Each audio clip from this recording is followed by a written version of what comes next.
Welcome to my second ever video, or should I say welcome back. This video is a fighting video of two different amazing hybrid type dinosaurs, in specific, ceratopsians. I hope you all enjoy. So before we get right into it, let's answer the main three questions. This being, what and who are the competitors, where will they be fighting, and how am I measuring the battle? Before we get into that, please like and subscribe if you're into this type of content. And yes, the Backrooms Part 2 will be coming shortly. So who are our competitors? Well, first up is the Spinoceratops. This thing is a beast. Being half Spinosaurus and half Sinoceratops, it is a force to be reckoned with. It is not a piscivore, which means you eat fish, which is what the Spinosaurus does, but it's not mainly a herbivore. It's actually a herbivore-piscivore hybrid. And it has a massive sail on its back and is a Sinoceratops on steroids, reaching up to sizes twice the normal size of an average Sinoceratops. Its mouth is slightly elongated thanks to the Spinosaurus genes, and its feet in the back have been altered to have 3 toes and 1 little toe instead of 4 toes like the average ceratopsian, thanks to the Spinosaurus genes. And who knows what else this dinosaur has in store for us. But how about its competitor? Well, this is the one and only Stegoceratops, a hybrid between the Stegosaurus and Triceratops, with many little horns and plates all sprouted all over its back and frill due to the genetic code probably not mixing correctly and just doing some excess spikes and plates. It also comes with a thagomizer, which is basically the spikes on the back of its tail. It also has grown extra 2 horns behind its 2 main big horns, with an extra normal horn in the front, like the Triceratops naturally has. Apart from that, it's not much else, but it's a nice, lovely mix that fans have wanted for years. But they weren't so happy about it when it first got introduced into Jurassic World Evolution 2, the game it's in, because we already spent money on it in the first one. But luckily I didn't. Think smarter, not harder. But where will they be fighting? Now, this is a good question based off of what we know, as since the Stegoceratops is a mix of Stegosaurus and Triceratops, we would think it would most likely live in an area that's tropical or normal forests with some sun and hot weather, like the Stegosaurus and the Triceratops both used to have in their own separate environments. But the Spinoceratops is a different story. You would think it'd be the same since the Spinosaurus lived in the same place as the Stegosaurus, and the Sinoceratops lived in similar places as the Triceratops. But for some reason, and somehow, Camp Cretaceous ruined that for us. It's the show that they appear in. They like the snow, which is going to make this a lot harder. And I'm not just going to put them in a grey box that's really wide and hope for them to fight equally, as that wouldn't happen. Obviously, none of this would happen because the hybrids are not real, but say if they were to meet up in real life, how would they be able to? I was stuck on this and was honestly about to give up, as nothing could work or fit together, until I found one location that they could. What is that said location? It's a mountain. And I know what you're about to say. A mountain, they're either too cold or they're warm. They're either too short to be cold or too tall to be warm. Well, I thought of it like this. The Spinoceratops ventured down to a far lake near the midpoint of the mountain. And the Stegoceratops had the same idea, since it was the nearest water source. So they both go travelling from a decently forested area that's nice and warmish, and the same thing but colderish, and they both meet up at the lake. And this is when they'll get territorial, because they both got ceratopsian genes, and one's got a spino gene and the other's got a stego, so you're asking for chaos. And this is when the battle all begins. So, how will I be doing the bracket for said system of them fighting? Well, in order, I'll be using speed, strength, agility, flexibility, overall senses, overall combat, IQ, battle experience, weight, size, intimidation, balance, coordination, stamina, adaptability, durability, endurance, healing, and abilities. With the extra 2 being weaknesses and fear. Whoever has the best of weaknesses and fear gets a minus point, and all the rest are plus points. And whoever gets the most points near the end wins. But how do I determine how well they won, or by how much they won? To be honest, that'll be entirely down to me and my opinion, and that can be up to yours as well. But whoever has the most points wins, but I will be determining based on my opinion by how much they win. And here's the chart to tell you. So we have no difficulty, which means they did nothing, and the other one wins with 0 difficulty at all, nothing happened. We have anything difficulty, which means he barely did anything and lasted longer than nothing, but it did nothing really. Slow difficulty means he did nothing, he just took a while to kill, and that's about it, or to defeat. Low difficulty means he did a bit of damage and he lasted a bit longer than slow difficulty, but he still loses. Bad difficulty means he's done some damage to the opponent that won against him or killed him, but he still dies. Mid difficulty just means he did well, and if there were 2 of them, it would be more fair than just one of them. Big difficulty obviously means he took a bit more effort than just half of his energy to get rid of him, but he does so, but he gets out with a bit of ugly bruises and scars. High difficulty is the same, but even harder, and same goes for extreme difficulty. Draw difficulty means they both lost and walk away from the battle. Maybe one had a slight edge and that's why they ended up winning, but only a very slight edge. And blood for blood difficulty means the exact same, but they die during the fight, and one still ends up barely winning unless they get a draw, but they can't because the amount of scores they can have is uneven. So, let's get right into it. Let's start off with speed. Now you'd think they would be pretty similar since both are ceratopsians, just one's got a carnivore and the other one's just got an extra herbivore. You would be completely wrong. At best, maximum estimate, I could put the Stegoceratops at 18 kilometers per hour, which is no slug at all. He is pretty fast. That's about as fast as, a fast human, for example. But compared to what I found for the Spinoceratops, it's nowhere near. While 18 kilometers per hour is good, it's nothing compared to 50 kilometers per hour from the Spinoceratops. Yeah, so if they ended up charging against each other, one's gonna have more power, but you never know, maybe the other has more strength. Speaking about strength, moving on, strength. The weird thing is, none of them have a confirmed strength, and they had a bite force in terms of PSI, but I won't be using that as strength. That would just be completely silly. So what did I do?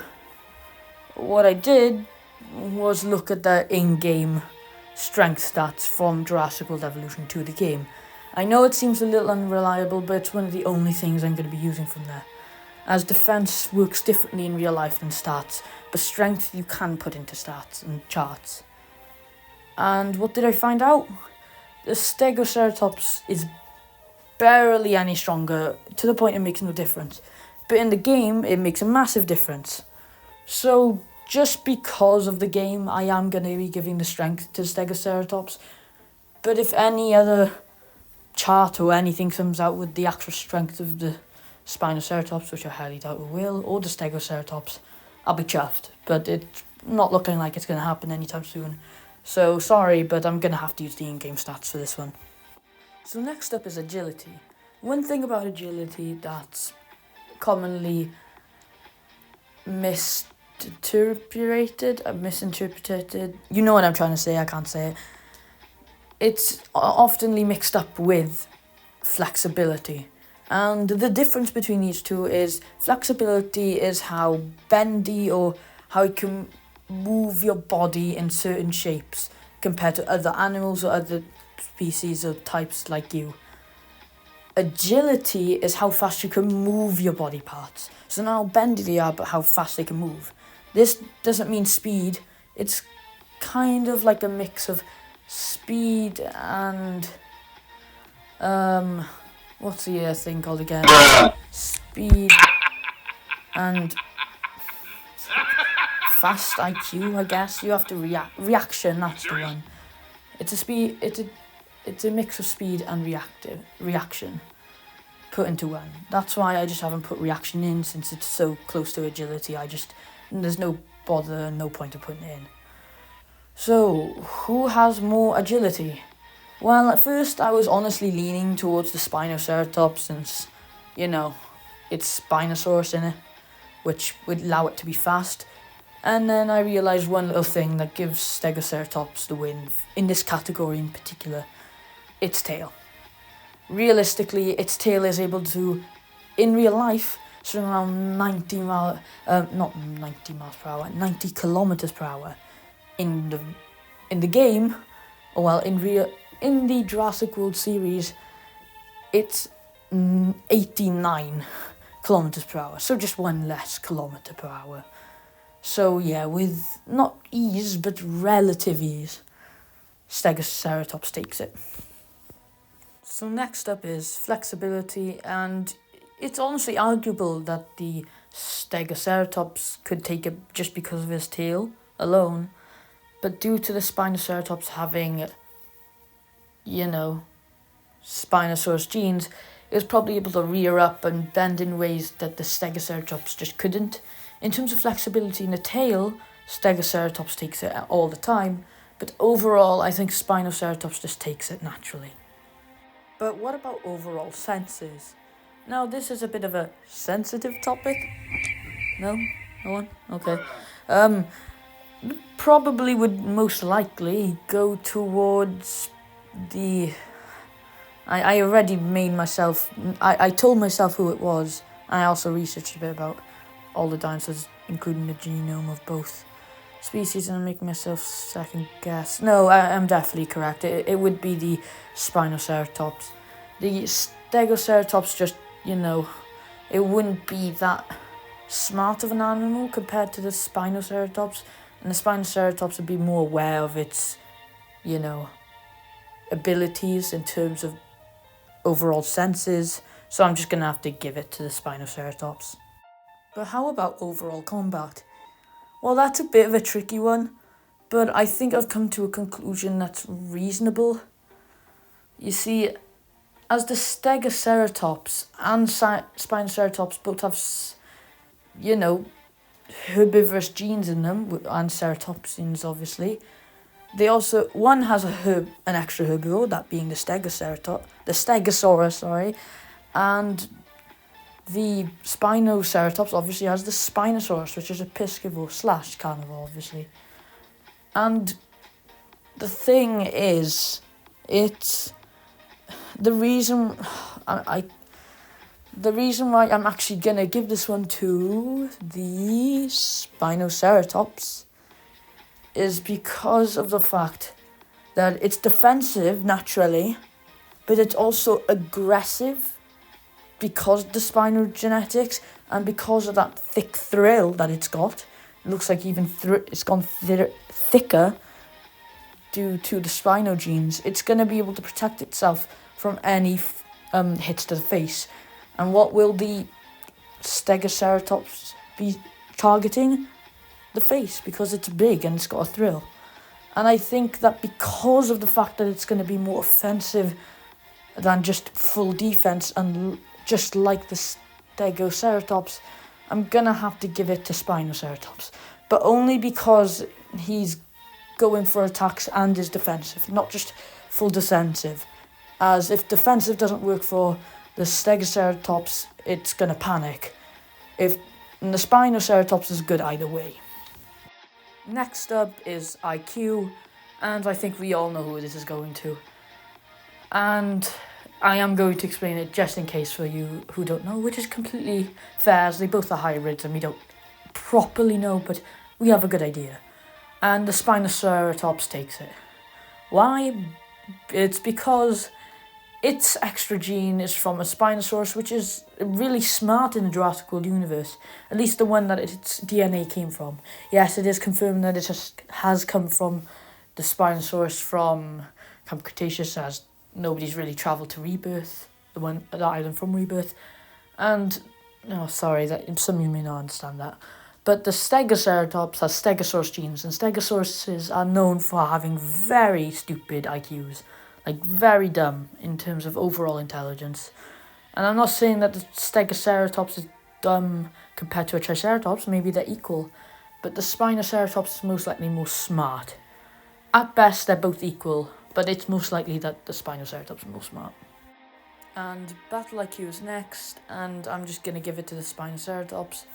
None have really shown anything over the other, but because one's just got higher IQ than the other, that being the Spinoceratops takes it. Next is Battle Experience, and I'm not going to be using the Angel Rebel from Camp Cretaceous. I'm just using some of their feats to help me out. But it seems because of that, I'm just going to have to go off of pure age and how long they'd live for. It seems that the Spinoceratops would only live up to around 30 to 40 at oldest, whilst the Stegoceratops could reach ages from 60 to 80 as far as I can tell. 80 is also really pushing it. So a mid-aged version of both, and the Stegoceratops will just naturally have more experience. So I'm gonna give this one to the Stegoceratops. And next is experience, and as mentioned, I'm just gonna go off of age. So Stegoceratops takes it. So next is weight. And honestly, I was surprised by the not massively huge but pretty big size difference in terms of weight.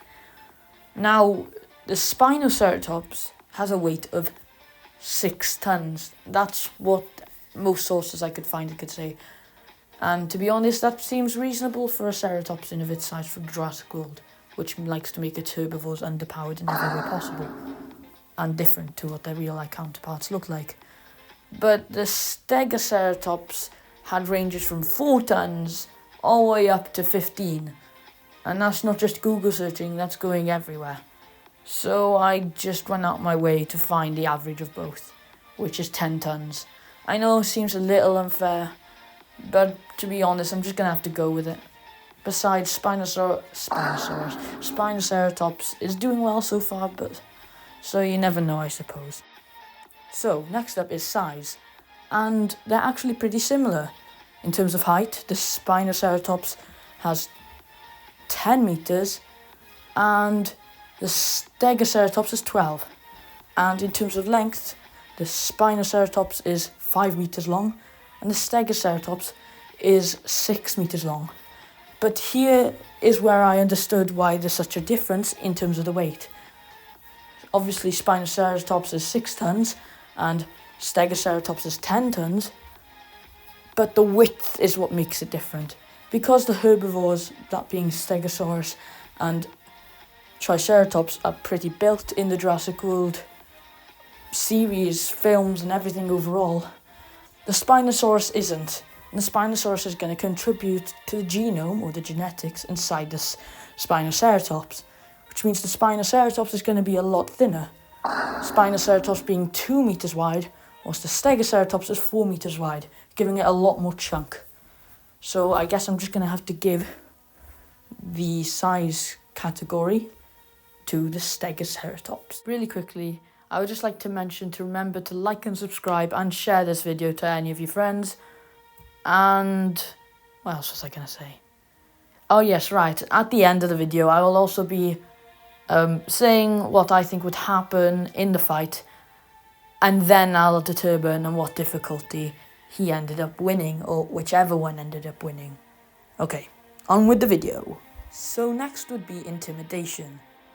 And whilst intimidation is a key factor in a lot of animal fights, it might not be so much in this one, as one's just going to be defensive and the other one's just going to be defensive and attacking.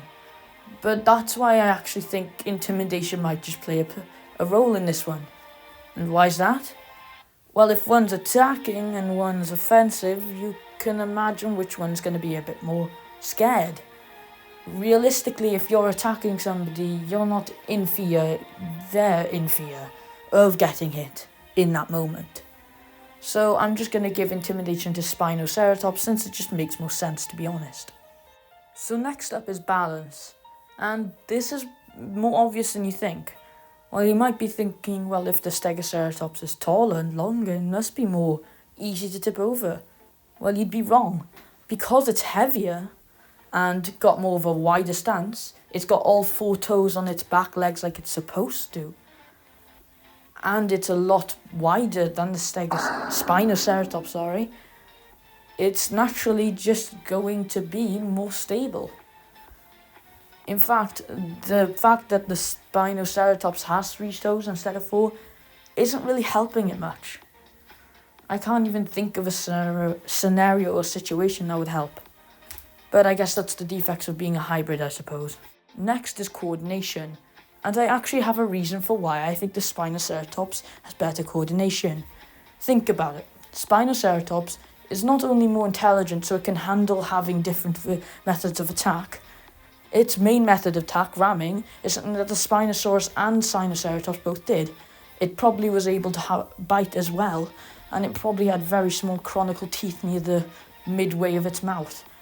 So it would be able to bite very nicely as well, not letting go. The only thing that they have different is that the Spinosaurus is used to rearing up, I suppose, and using his arms. But even then, the Spinosaurus was naturally walking on all 4s at some point. So it couldn't be that bad. And since it's intelligent, I'm sure it can cope.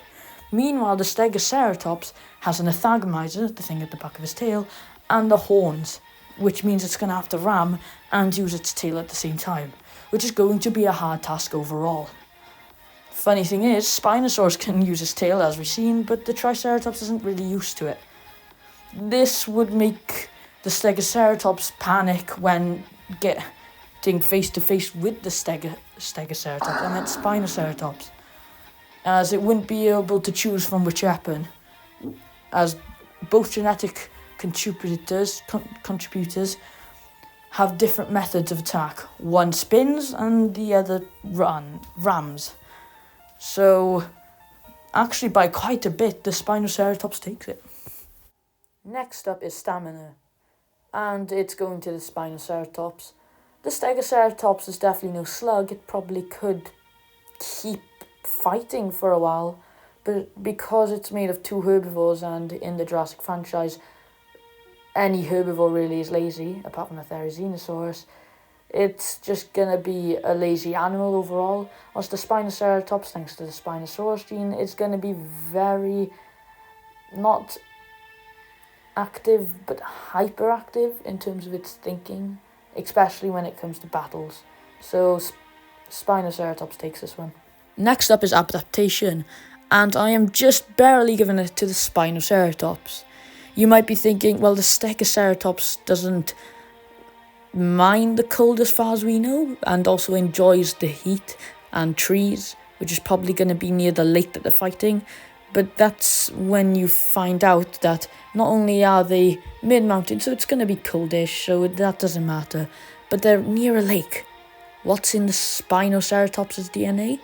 Spinosaurus, like I've mentioned every time now. Spinosaurus could swim well, so it's needless to say if he gets pushed into the water, he's probably going to be able to swim out, not with ease, it'll definitely be hard, but it's going to swim out easier than the Stegoceratops.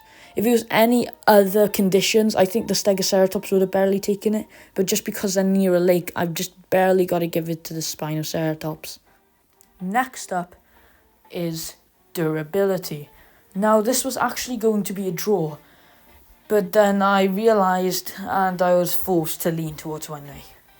You see, the Spinosaurus actually has very thick skin, and so does the Sinoceratops in the movies, making them more likely to have better durability because they're fat, blubbery, but also reptilian-like, thick, mammal-like skin. Yes, I know that's a lot of likes and different animals, but you just got to go with it.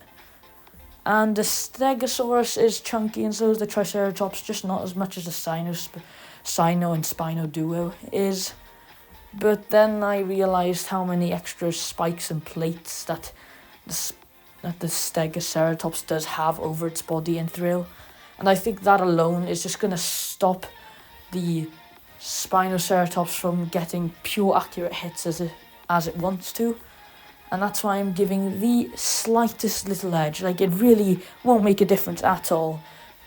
Plus, it has, it's a lot thicker, so it's going to have a bit more fat. But it's just giving it the slightest little edge against the Spinoceratops.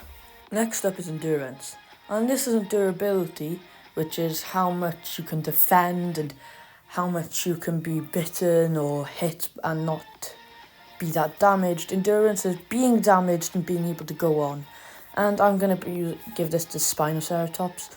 Spinosaurus just shows a lot of endurance in Camp Cretaceous and Jurassic World. Well, I should be saying Jurassic Park. And the Sinoceratops actually shows a bit of endurance in one of the first episodes of Camp Cretaceous. So, yes, Spinoceratops takes it. Next up is healing. And this does go to the Spinoceratops yet again, just because of the Spinosaurus genes. And in the film, he gets bitten on the neck by the T-Rex, and in the next scene, the blood and the bite from the T-Rex are just gone, indicating that his blood and fat was able to cover it up instantly. The bite, kind of like a flood of fat and blubber with tough skin. So Spinoceratops takes healing. Next up is the last good points. So whoever wins the next category actually loses points. It's abilities. And now this was actually closer than you think. But I'll be telling you why Stegoceratops wins this category. So first up is they both got beaks that can bite pretty hard. So naturally I'm gonna, lean towards both. But then Spinoceratops has teeth.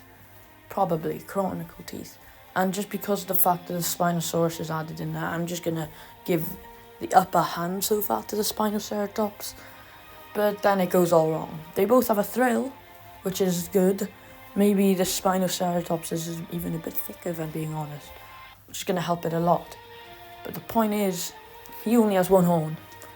The Stegoceratops has multiple horns, as well as the spikes covering his thrill, and so does Spinoceratops, but it just doesn't really show when it's too small and near the back of the thrill, not near the front.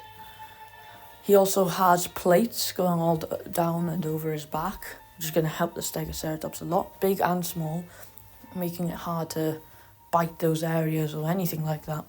And then just to end it off, he's also got an orthogomizer, which is the big thing at the tail, near the back, like I've told you near the beginning, I think. Basically the spikes on the end of his tail. Whilst the Spinoceratops could also probably swim, so far the chronicle teeth thing and the swimming part is just hypotheses, so I'm just gonna have to give it to Stegoceratops. Next up is weaknesses, and honestly this is going to be very tricky, as one is thinner, I suppose, and could be toppled down easier, but the other's a lot more blubbery and doesn't have tissue like the Spinoceratops, and is going to have a lot more time recovering from the injuries. So it's honestly debatable, and I think stamina is going to be one of the big plays here, and I do think the Spinoceratops are going to have a lot more stamina. And in terms of weakness, I suppose because it's got an orthogomizer, this being the Stegoceratops, and the thrill, it's going to have a bit of a harder time trying to decide, like I've mentioned before, which weapon it's going to use. And I think the Spinoceratops' only weakness is going to be the fact that he's only got 3 toes instead of 4, which is not going to help in his balance. And the fact that he's thin and might be toppled easier. Apart from that, I think Stegoceratops has more weaknesses, so Spinoceratops takes this one. And finally, we've come down to the last category. And I think it's pretty obvious which one I'm going to save for this one, and it's fear. And as mentioned before, because, Spinoceratops is going to have more intimidation, it means it's going to put what in the Stegoceratops? That's right, fear. Whilst I do know, and forgot to mention, but I do know that size does a lot to intimidation, but because of the Spinoceratops having Spino genes, it's just not going to really care that much about size. But the Stegoceratops will care about another opponent, especially since it's got one of the mix of the dumbest herbivore in the Jurassic World series mixed in there. So it's closer than what you think. They're both definitely going to be a little afraid. Just the Stegoceratops are going to be more afraid. Quickly, I'd like to mention, before we get straight into the fight, that I'm so happy and very thankful towards my family for being so supportive and for all of you watching.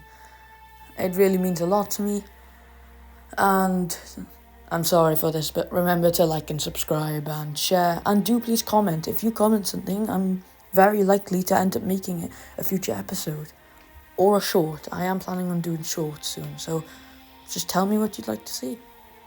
Okay, let's get into the battle. Start off with the Spinoceratops. It's the beginning of spring, so it's a little warmer than usual, but all the lakes near the top of the mountain are still frozen. So it does what it usually does. It goes a little further down. It doesn't like going further down in this sort of heat, but it doesn't mind it, as it's not too warm yet, and there's a lake that it knows where to go, because it goes there over the winter, because it's the only lake that doesn't completely freeze over. And it looks around, making sure that there's no other predators or herbivores, as it's highly territorial, and it knows that at this time of year they begin to come up. But it knows it's a little early, so it does a light scanning, and it wanders off to go get some water.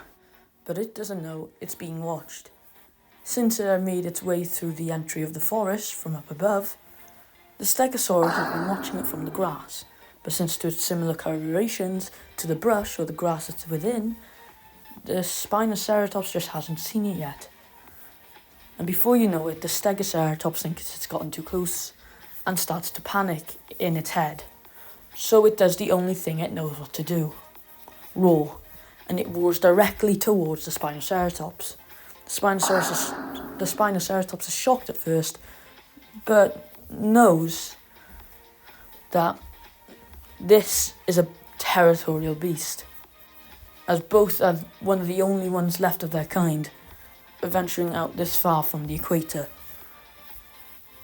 But none of them make the first move. They both just stare. After a while, the Stegoceratops begins to roar, but the Spinoceratops just stares. It doesn't do anything, and it just almost like it's analysing. But it doesn't seem as so, as it will do little grunts back and not really do much.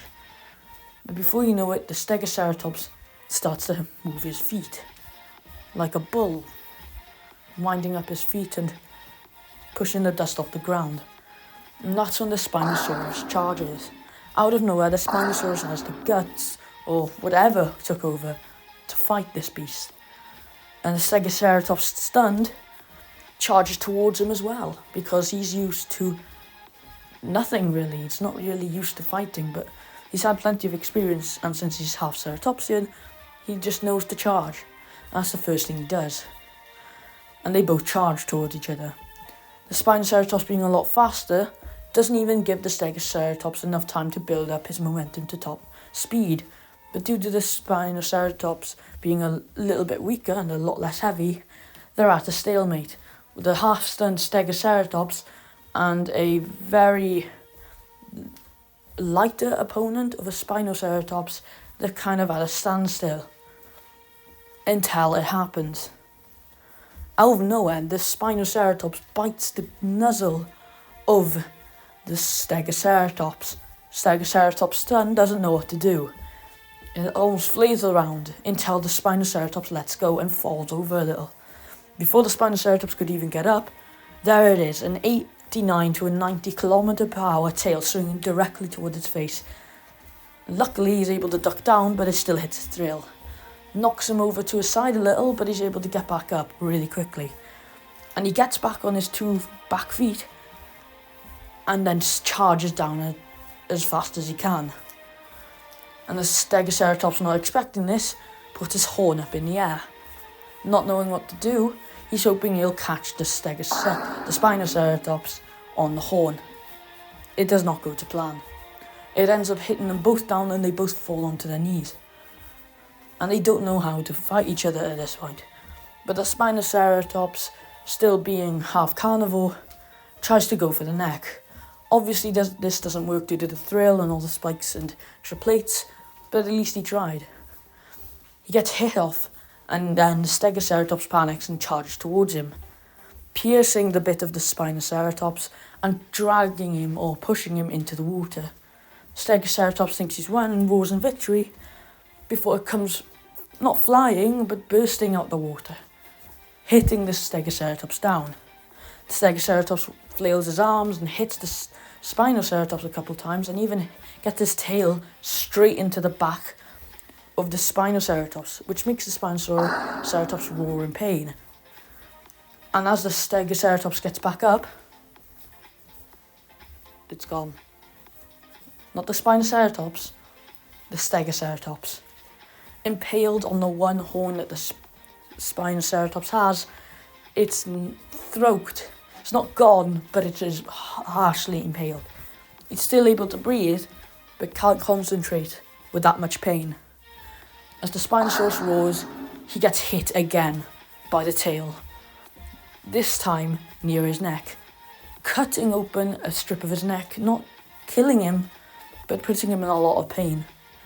Both of them being injured in the neck, can't really do much, and it comes into a messy brawl. The Spinoceratops has no choice but to run away, but he's surrounded by the tail, the water, and the head of the Stegoceratops. And he doesn't know what else is in that water, so he charges into the belly of the Stegoceratops. The Stegoceratops flails and hits him a couple times with the tail, even his horns scraping against the Spinoceratops, digging gashes into him, but eventually he rips open the Stegoceratops. Spinoceratops wins as he runs away, not looking back, and goes back to the top of the mountain and waits another 2 days for the water to eventually warm up. So why do I think Spinoceratops wins? Well, mainly because of the points, and whoever gets the most points wins. But it's also because of his intelligence. Because of his IQ, he could basically be able to control his other emotions. And at the beginning, he was just thinking of what to do because of herbivorous side was telling him to just roar and walk off, but the other side of him wanted him to kill it. So he just randomly charged. The Stegoceratops, obviously being a lot dumber, with too many options to use at the play here, it kind of flails around and just hopes that he hits the Spinoceratops. But eventually, the Spinoceratops' coordinated attacks eventually do get to the Stego. But the Spinoceratops barely takes it because it's extremely heavy and big compared to it. And it take a lot of effort to win against this beast. So by how much did the Spinoceratops actually win in terms of abilities and other things he got in terms of the point system? He actually got a fair bit more. You see, it would have been 12/9 to the Spinoceratops, but because the Stegoceratops has more important weaknesses and fear, it was actually 12/7, with Stegoceratops only taking good ones, but only taking this amount, being strength, agility, battle experience, weight, size, balance, and abilities, which is 9, but then he's got weaknesses and fear, which brings his score down to 7. Whilst the Spinoceratops has speed, flexibility, overall senses, overall combat, IQ, battle IQ, intimidation, coordination, stamina, adaptability, endurance, and healing. So Spinoceratops takes it. But by how much, really? Well, because of the Stegoceratops almost being another weight class, it'd be very difficult for the Spinoceratops to be honest, I think he'd take as much damage as he would be more tired towards the end of the match because of how much weight he's had to move around compared to him. That's why I do honestly think, at best and at worst, it's an extreme difficulty for the Spinoceratops. It would have gone to the Stegoceratops if it had more of a smart, intelligent dinosaur in it, but it's really just the Stegosaurus bringing it down in this case. So, Spinoceratops wins, and I hope you all enjoyed. Until the next video, I'm probably going to be Dinosaurs in the Backrooms Part 2. Until then, goodbye.